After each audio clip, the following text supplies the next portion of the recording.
Radical.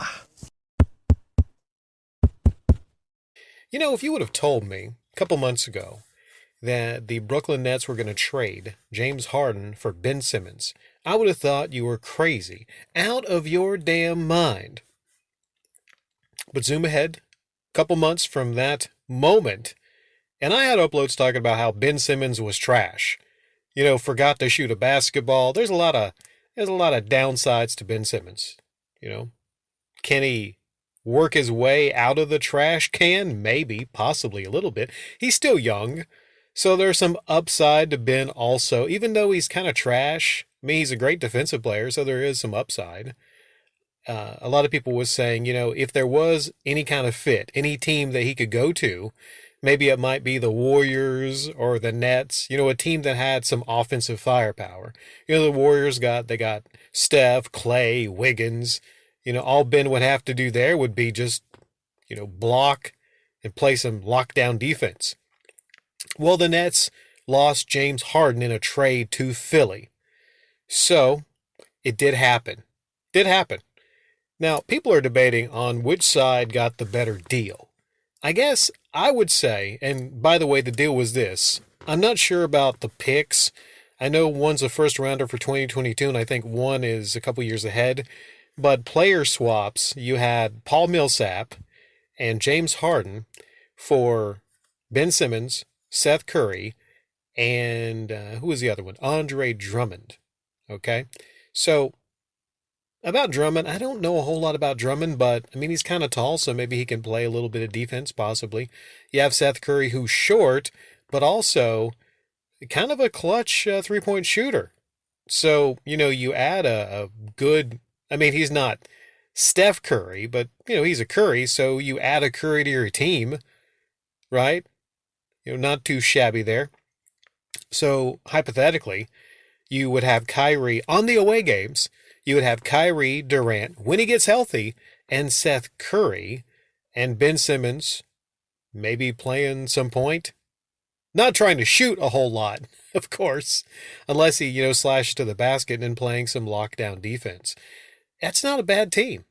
I don't know if it'd be better than the 76ers with frickin' James Harden now.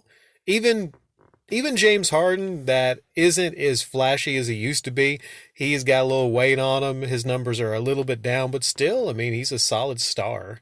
And most importantly, the 76ers are a really good team, a really good to great team right now, and they didn't have Ben Simmons.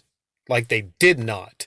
So, you know, you take out Seth Curry, and that's a huge upgrade for James Harden. I know some people might say, well, it's not like they just got James Harden for nothing. No. But he's going to be a happy Harden, at least for a little bit until he sours on the third team in 2 years and then leaves another team. I don't know how many teams it's been that he's left, you know, that he's soured on and everything. He's a bit of a diva. That's all I'm going to say. Bit of a diva. But it was Daryl Morey, who I don't know the full history between Daryl Morey and James Harden, but Daryl Morey wanted James Harden. Like, he was licking his lips. Like, he really wanted James Harden. And he got his man. He got James Harden. So, who's the winner, huh? Well, both teams are winners. They both made the trades that made sense because James Harden, I mean, you were going to lose him anyway at the end of the year. What's up with that contract situation?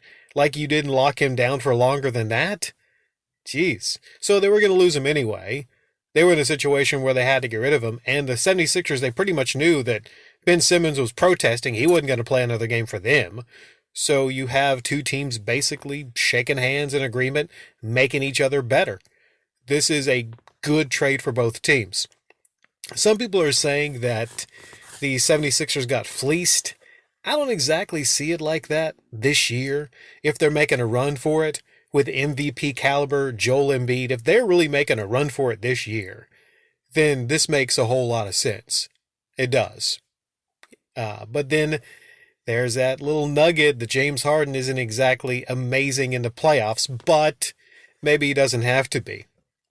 Now, for the Nets, could they make a run at it?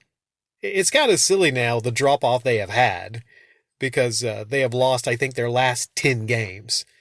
Yikes. They've lost their last 10. And like I said, they got destroyed by the Celtics the other day. None of their stars played, but still, have some freaking composure, right? Um, yeah, so the Nets, I think, maybe this is a move for next year, to be honest, and, the years in the future, to be honest, because, they got a draft pick. They got Ben Simmons, who, like I said, might crawl his way out of the trash can at some point. And they still have Durant, and he's not going anywhere. So if you have Durant and Simmons and Kyrie half of the time, and you got what's that one player that's really good? I forget his name right now, but they have another player that's really good. I'm not talking about Blake Griffin, who's kind of washed. They have another player that's really good. Maybe it's a move for the future. The Nets are oddly still the odds-on favorite as the. Don't mind now, I just, dropped some keys. They're the odds-on favorite to go to the finals, which I really don't agree with. I mean, you got the Heat, you got the Bucks. I would say probably, the Bucks are still looking like the best team, the defending champions, still looking like the best team in the East. So yeah, this will be interesting to see. I'm not sure when Harden will actually suit up. I'm not sure when Ben will suit up. And even when, Ben suits up, it's going to take him a little while to, get adjusted to the system. I think Harden will get adjusted a little bit easier than Ben because Ben hasn't played in a hot minute, right? So yeah, a lot of questions about how this is going to ultimately work out. But I know one thing, it is a blockbuster trade, and I'm very interested to see how both teams perform